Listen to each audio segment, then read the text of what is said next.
비회원과는 거래하지 마라. 웃기지 마. 네가 매겨 살려줄 것도 아니고. 야, 이번 달에 망하냐? 다음 달에 망하냐? 내가 지금 이 상황인데 지금 그게 중요해? 자, 중개사무소는 매출이 있고요. 지출이 있죠. 자, 일단 지출 부분부터 한번 볼게요. 지출.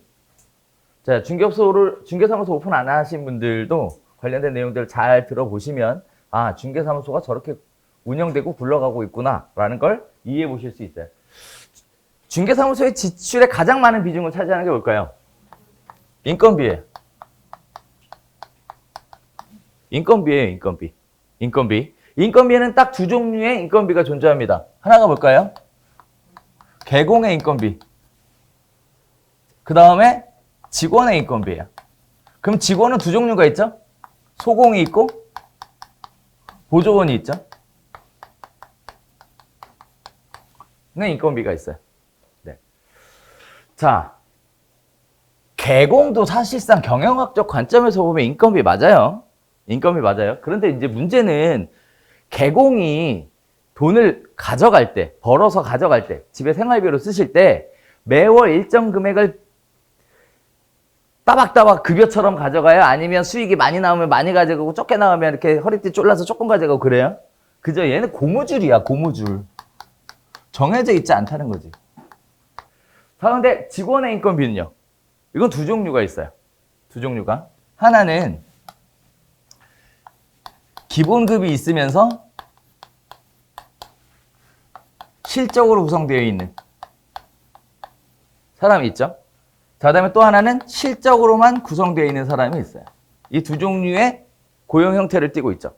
고용 형태를 띠고 있죠. 자, 오늘 여기서 또 미리 하나 말씀을 드리면 여러분들이 나중에 중개보조원이나 소속 공인중개사를 채용할 수도 있죠. 네, 그렇게 하는 경우들도 있으실 거예요. 사실 제일 좋은 거는 난 도장만 찍고 보조원들이 열심히, 소공들이 열심히 해주면 제일 좋은데, 그지? 그죠? 네, 그런 일은 없죠. 네. 자, 만약 그게 가능했다. 그러면 제가 한 부동산 한 500개쯤 하고 있을 거예요. 그게 가능했으면. 불가능하죠. 자, 문제는 여기서부터 시작하죠. 그러면 지출을 줄인다. 지출을 줄인다. 그러면 이 실적급은 고려할 대상이 아니에요. 그죠? 계약해서 매출이 나온 거에 몇 프로잖아. 근데 경기가 안 좋아서 계약할 게 없으면 못 가져가는 거지 뭐. 못 가져가는 거죠. 그래서 여기서부터 시작돼요. 그러니까 이게 걱정할 게 없어. 근데 문제는 이거죠. 기본급. 이게 문제예요. 자, 또 하나 봅시다. 여러분이 내부 마스터 과정을 수업을 하고 취업을 할 때도 마찬가지야. 똑같은 조건이거든요. 이렇게 취업할 수도 있고 이렇게 취업할 수도 있죠. 그죠? 제가 이것도 미리 딱 까놓고 얘기할게요. 기본급을 받고 실적급을 받는 사람이 실력이 좋을까요? 아니면 실적급으로만 받겠다 하는 사람이 실력이 좋을까요? 오, 잘 안 해요. 그죠? 네, 이 사람들이 실력이 있는 사람이죠. 이게 무슨 뜻이에요? 나는 기본급 안 받고 내가 계약한 거에 얼마를 가져갈 거야. 그러니까 대신 비율을 높게 해줘. 이거잖아요. 실적급만 받아가는 사람은 사실 실력이 있는 사람이죠. 그죠? 그럼 기본급을 받는 사람은요? 경영의 관점에서 기본급을 주는 사람은 고정비죠. 고정비. 자, 그러면 지출을 줄인다. 그럼 여러분 뭐 하시겠어요? 뭘 해 하기는 해고지 뭐. 잘라버려야 돼요. 어쩔 수 없습니다. 실력도 안 돼? 비용도 많이 나가. 그럼 해고죠. 얘기할 게 없어요. 기본급을 줄인다고 이 사람을 해고했지만 실제적으로 이 사람한테 지급하니까 인건비를 줄이는 일은 발생할 수가 없어. 사무실 매출이 안 나오니까 내가 가져갈 돈도 없어. 그러니까 결국 인건비를 줄이는 방법으로 지출을 줄여서 존버하는 건 어렵다는 얘기예요. 어렵다고. 그게 첫 번째. 자, 사무실의 지출을 차지하는 두 번째 가장 많은 게 뭘까요? 임대료예요, 임대료. 그래서 임대인한테 얘기하죠. 사장님 먹고 살기 힘드니까 임대료 좀 깎아주세요. 그래, 너 힘든 것 같아. 그래서 내가 50%만 받을게 해줄까요? 그렇게 해주는 사람은 아무도 없어. 그러니까 결국 임대료는 애초에 시도조차 해보지 못하는 항목이라는 거죠. 자, 그 다음에 세 번째 갑시다. 그 다음에 또 지출을 줄일 수 있는 방법이 뭐가 있을까요? 운영비예요. 운영비는 세 가지밖에 없어. 첫 번째가 차량 유지비. 두 번째가 식대. 세 번째가 광고 선전비. 요 정도만 보면 돼요. 이 정도만. 이게 운영비를 차지하는 가장 많은 비중을 차지하고 있는 거예요. 그럼 생각해 봅시다. 차량 없이 중개업할 수 있어요? 이러면 괜찮아. 이러면. 근데 차가 있어야 돼? 그러면 이제 하기가 어렵죠. 하기가 어렵죠. 아, 나는, 그럼 이런 경우도 생겨요. 사무실에다가 차를 항상 세워놓고, 손님용이죠. 세워놓고 나는 버스 타고 출퇴근할 거야. 아껴야 되니까. 이런 분들도 있어요. 나중에 손님 모시고 시동 걸면 안 걸려. 하도 오래 안 걸어갖고. 방전돼서. 이런 일도 있고. 그 다음에 또 유사 휘발유. 이런 거 쓰시는 분들도 있고. 별의별 분들이 다 생겨. 안 돼요. 그런 방법은 좋은 방법이 아니야. 그러니까 결국은 차량 유지비를 줄여서 뭔가 하기는 어렵다는 거지. 어렵다는 거죠. 식대는요? 밥 안 먹고 살 거예요? 그동안 여러분 맨날 금가루 뿌려진 회만 먹고 살았어요? 그거 아니시잖아요. 그죠? 식대를 줄인다. 그러면 생각해봐요. 식대를 줄이기 위해서 밖에서 사 먹던 거를 사무실에서 밥을 해 먹는다. 좋은 방법일까요? 그닥 좋은 방법 아닙니다. 좋은 방법 아니에요. 여러분이 기억하셔야 될 것 중에 하나는 부동산 중개업이라는 건 결국은 정보력을 갖고 있어야 중개업을 원활하게 운영할 수 있어요. 그럼 정보를 주고받는 사람 중에 가장 많은 정보를 주고받는 사람이 누구냐면 인근의 개공이에요. 인근의 개공. 그 사람들도 나도 똑같이 먹고 자는 건 하죠. 그러니까 결국 그들도 밥은 먹어야 되죠. 먹어야 되죠. 제가 또 재밌는 얘기 해드릴게요. 경기가 안 좋아지잖아요. 그럼 부동산의 모든 모임이 다 사라져요. 다 사라집니다. 네. 자, 그 다음에 과거에는 친목회 이런 거가 굉장히 극성이에요. 경기가 좋을 때는 친목회들이 극성입니다. 뭐 개인적으로 친목회 얘기는 따로 할 텐데 친목회가 경기가 안 좋아지면 네, 약발 다 떨어져요. 왜 그러냐면 당장 이번 달 월세 내기도 힘든데 무슨 얼어줄 친목회야. 무슨 얼어줄 친목회냐고. 경기가 좋을 때야 누가 더 뺏어 먹을까봐 경계하고 뭐하고 하는데 경기가 안 좋으면 배째라야 다. 당장 계약 하나 해갖고 먹고 사는 문제에 다 올인하기 때문에 친목회, 회칙 이딴 거 다 싹 다 무시야, 싹 다 무시. 비회원과는 거래하지 마라. 웃기지 마. 네가 매겨 살려줄 것도 아니고 야 이번 달에 망하냐 다음 달에 망하냐. 내가 지금 이 상황인데 지금 그게 중요해? 당장 비원이고 나부랭이고 계약 하나 해갖고 월사무실 월세 내고 집에 생활비 가져가야지. 이렇게 생각한다고. 친목회 약발이 완전 빠진다. 그러면서 동시에 부동산 모임 자체도 사실상 흐려집니다. 식대. 그러면 여러분들이 부동산 정보가 있어야 부동산 거래한다 그랬죠. 그럼 결국 간단해요. 뭐 해야 되냐면 밥 먹어야 되잖아. 그럼 정보를 언제 취득하냐면 경기 안 좋다고 혹시 사무실 문 닫고 마실 다니시는 분들 없어요? 마실? 여기 부동산은 뭐 먹고 사나, 저기 부동산은 뭐 먹고 사나, 끼웃끼웃 하시는 분들 없어? 있죠? 그렇게 하지 말고 그냥 밥 먹어요. 밥 먹어요. 생각해봐요. 하루에 한 끼에 10,000원짜리 먹는다고 치고 매일 쉬지 않고 일해서 30일 해서 밥 먹는다고 하면 30만 원이잖아. 그죠? 그렇게 커요? 30만 원이?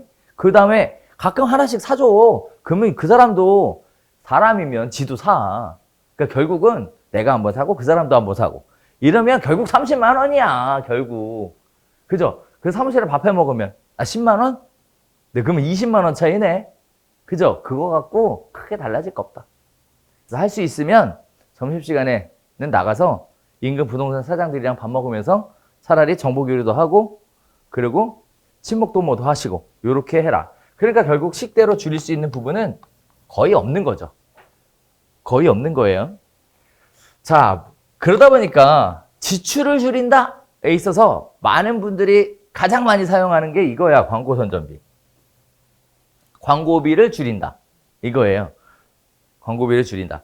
자, 예를 들어 봅시다. 요새 광고비가 엄청나게 많이 나오죠. 몇십만 원씩 그냥 뚝딱뚝딱 나와.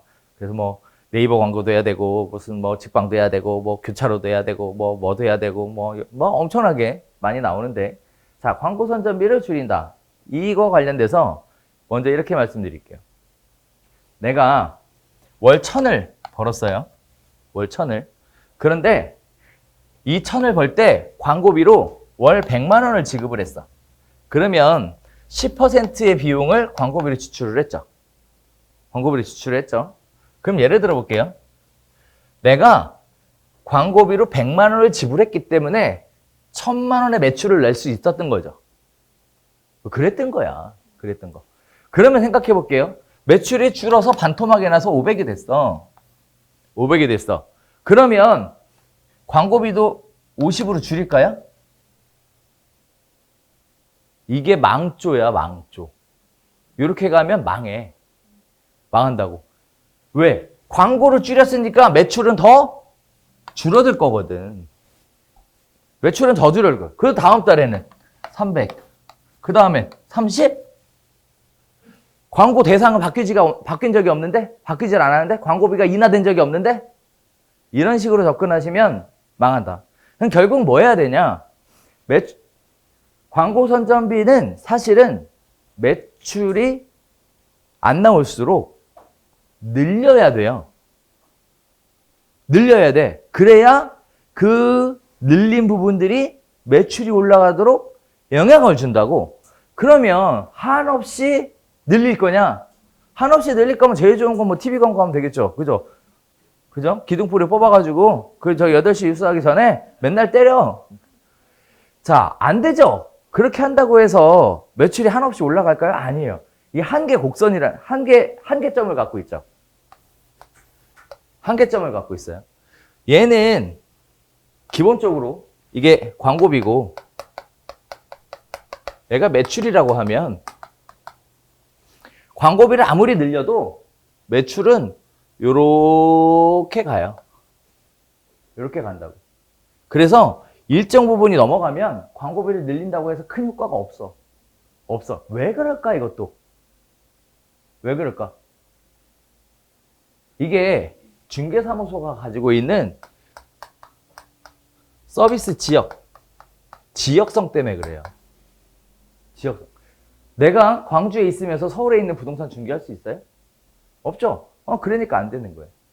그러니까. 광고비를 늘린다고 해서 서울에 있는 거 할 수 없다는 거지. 즉, 내가 속해 있는 범위, 내가 중개할 수 있는 범위라는 게 있어서 그 안에서만 중개가 이루어지더라. 그러니까 결국 그 안에서만 광고를 하면 된다라는 거예요. 그러면 결국은 이 한계점이 있다라는 거죠. 근데 이 한계점이 얼마냐? 기준이 뭐냐? 이거 측정하기가 사실 쉽지 않아요. 그래서 보통 시작할 때 이렇게 시작하죠.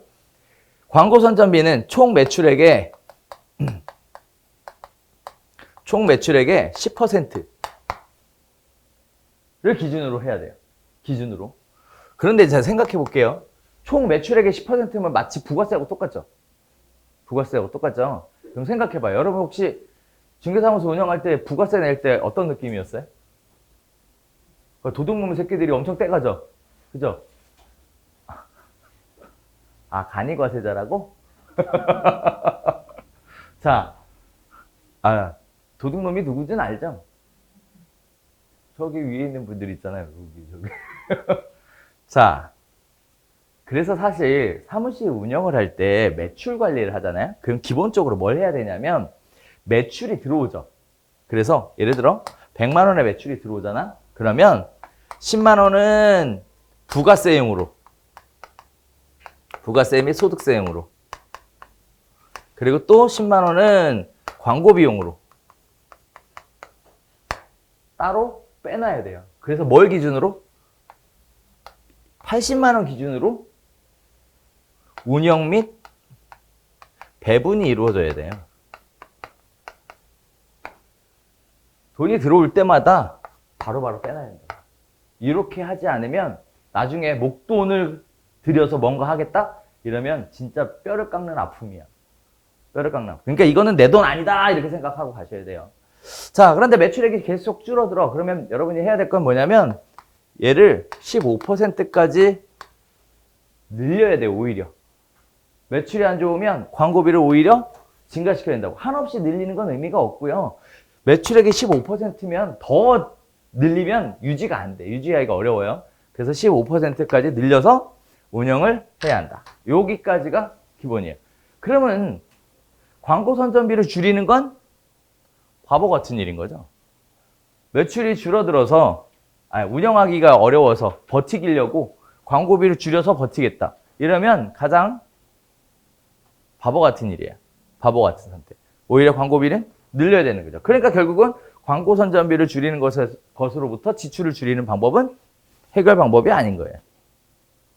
해결 방법이 아닌 거예요. 그러면 지출을 줄여서 존버한다는 거는 애초에 성립될 수 없는 조건인 거예요. 애초에 성립될 수 없는 조건이라고. 따라서 여러분이 찾아가셔야 될 부분은 매출을 늘리는 방법밖에 없어요. 매출을 늘리는 방법밖에 없어요. 그럼 생각해 볼게요.